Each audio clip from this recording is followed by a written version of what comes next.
My name is Andi Sarah Akmar, and I want to share my learning takeaways about bilingualism and code switching. In bilingualism, there are two dimensions. Bilingualism points to a state of a linguistic community in which two languages are in contact, resulting that two codes can be used in the same interaction, and that a number of individuals are bilingual.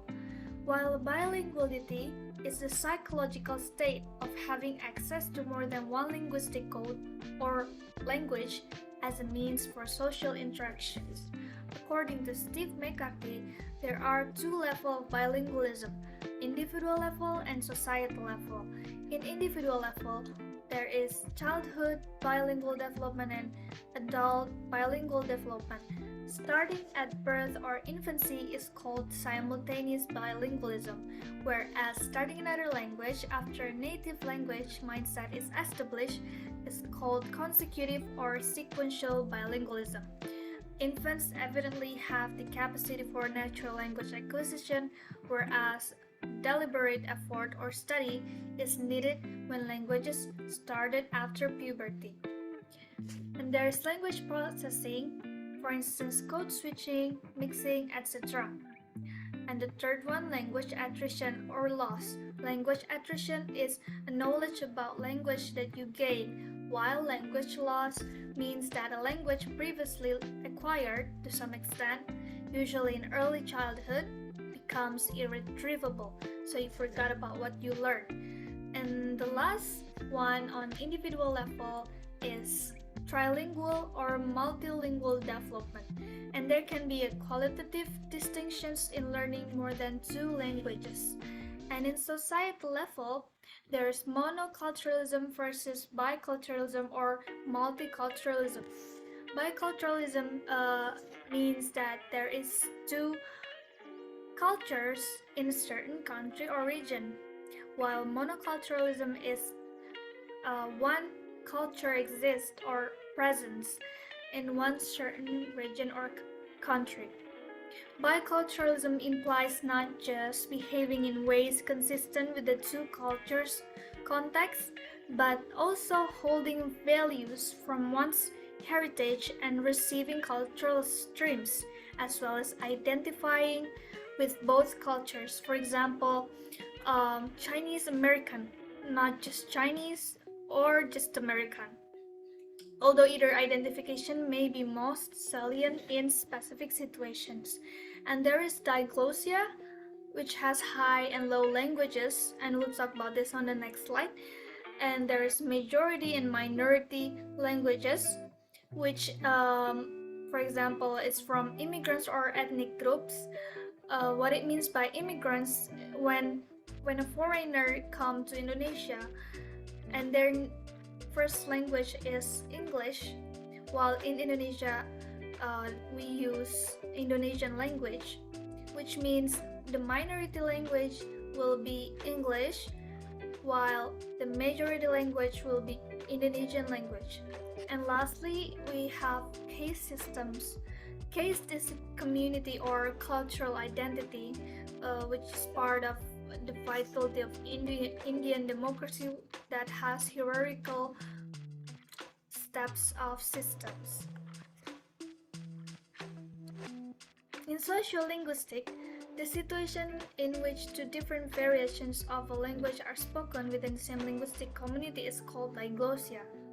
The term was first used to describe a situation in one community that strictly uses the high variety, or H, in formal situations such as literature and mass media, while the low variety, or we call it L, in ordinary conversations.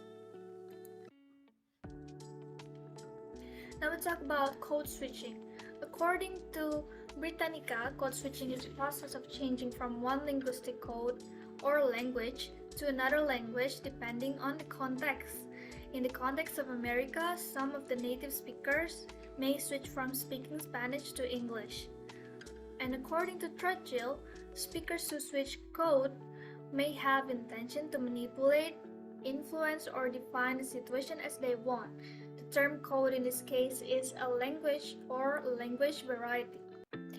And another function of code switching is it can be used to build intimate interpersonal relationship among members of any bilingual community. So it can be used as self-expression, and it's one way of modifying language in order to convey personal intention. And I will show you the example of code switching. The Maori is in italics, the translation is in capital. Sarah, I think everyone's here except Mir. John, she said she might be a bit late, but actually I think that's her arriving now. And Sarah said, you're right, kia ora mere, haere mai, kei te pea koe, which means, hi Mir, come in, how are you? And Mir answered, kia ora wa, kei te pai, have you started yet? And she said, hello my friend, I am fine.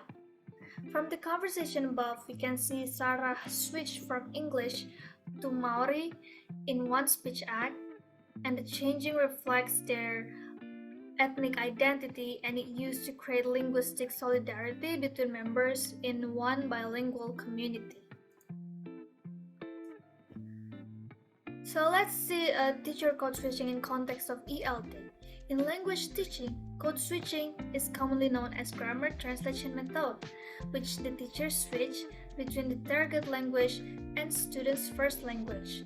And according to Madsen and Warrenhull, code switching serves as three functions. First, topic switch, second, affective functions, and repetitive functions. In topic switch, the teachers shift language from the target language to the first language of learners in order to teach, for instance, particular grammar points. Aiming to deliver new knowledge to students, the teacher may switch code to make it clear. This method is also suggested by Cole to be used in teaching language so that teacher can expose students with their first language to increase their target language. And secondly, effective function, it serves for expressing emotions. For the respective function, teachers switch code in order to build solidarity and intimate relations with the students. This can happen either consciously or unconsciously. Switching language can contribute to making a supportive learning environment. And lastly, repetitive function. It serves as clarity for delivering material. Following instruction in the target language, the teacher changes code to the native language to explain meaning, emphasizing the importance of language content for effective comprehension. Here's the example of code switching in ELT. Dans le mousetrap, il y avait une chose qui, quand il avait comme une chose comme ça, une rampe. Okay, from that video we can see that the child is code switching from French to English because she doesn't have enough knowledge to speak her mind, which doing code switching helps her to express and explain what she wants to explain.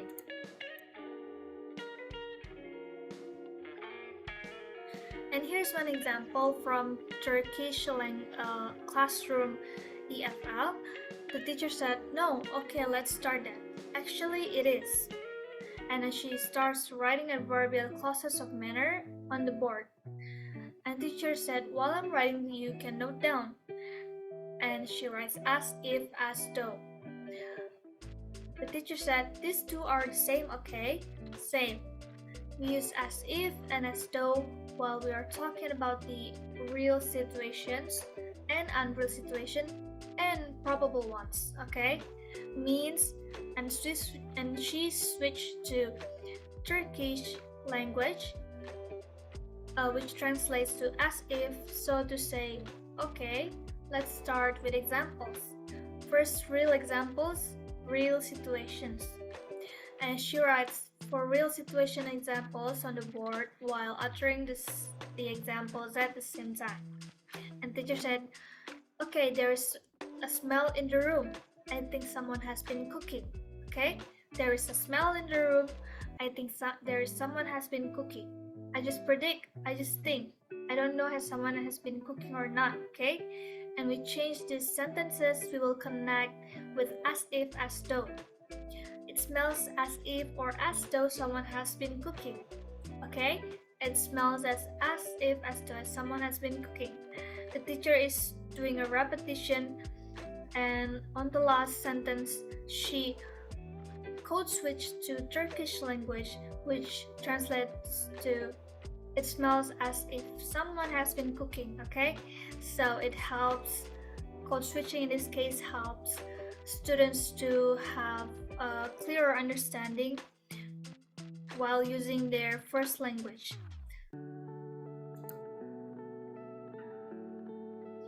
And code switching can be used for grammar explanation.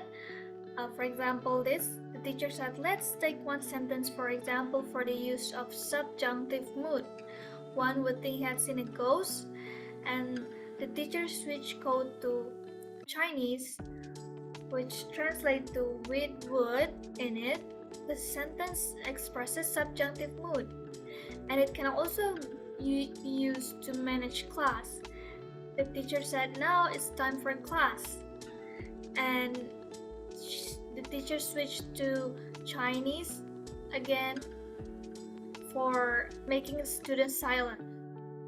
And lastly, it's used for again emphasizing some points.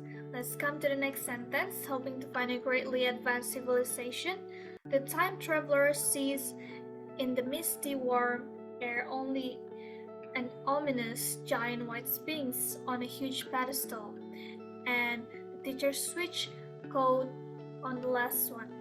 Please pay attention to the description of this sentence. Can anyone paraphrase the sentence so it helps to emphasize some points that the teacher tried to convey?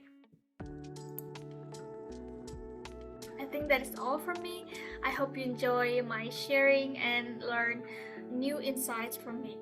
Thank you for listening.